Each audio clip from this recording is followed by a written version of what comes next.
Good morning, everybody. Happy Tuesday. Yeah. Thanks for joining us. We're going to jump right into our reflection this morning. So I just invite you to close your eyes, quiet your hearts, and to just take a couple moments for yourself this morning.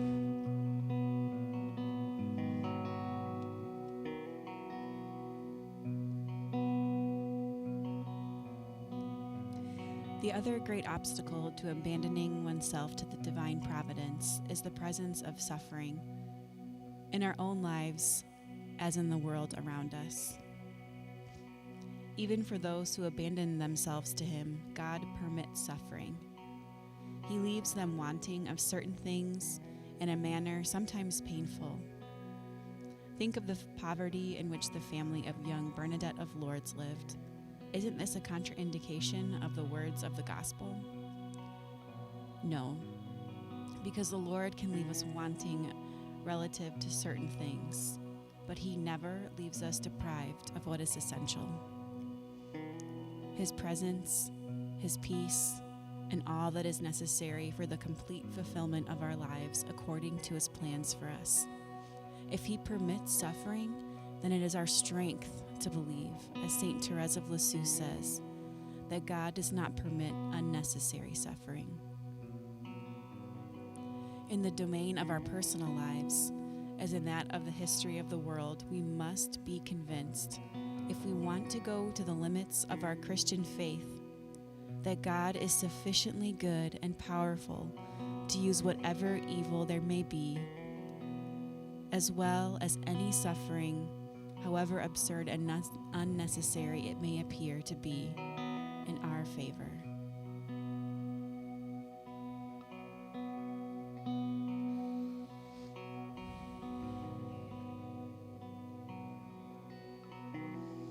Lord, we thank you for this day, and we offer it back to you already as we begin it.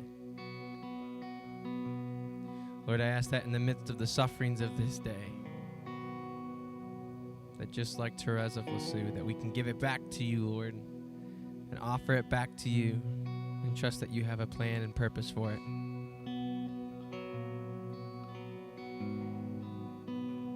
And not that you give us suffering, but that you permit it to happen and make the best come from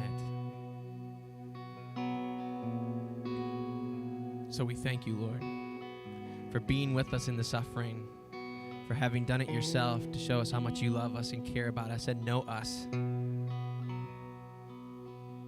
Jesus, be with us this day.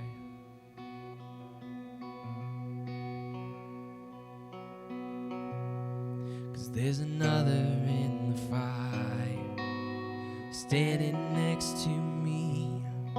There's another in the water holding back the sea. And should I ever need reminding of how good you've been to me, I count the joy come every battle, cause I know that's where you'll be. There's another in the fire. There's another in the fire. There's another in the fire, standing next to me. There's another in the water, holding back the sea. And should I ever need reminding of how good you've been to me, I count the joy come every battle, cause I know that's where you'll be. There's another in the fire. Whoa, there's another in the fire. Whoa. Be with us this day, Jesus. Thank you, Lord. We pray this in your name.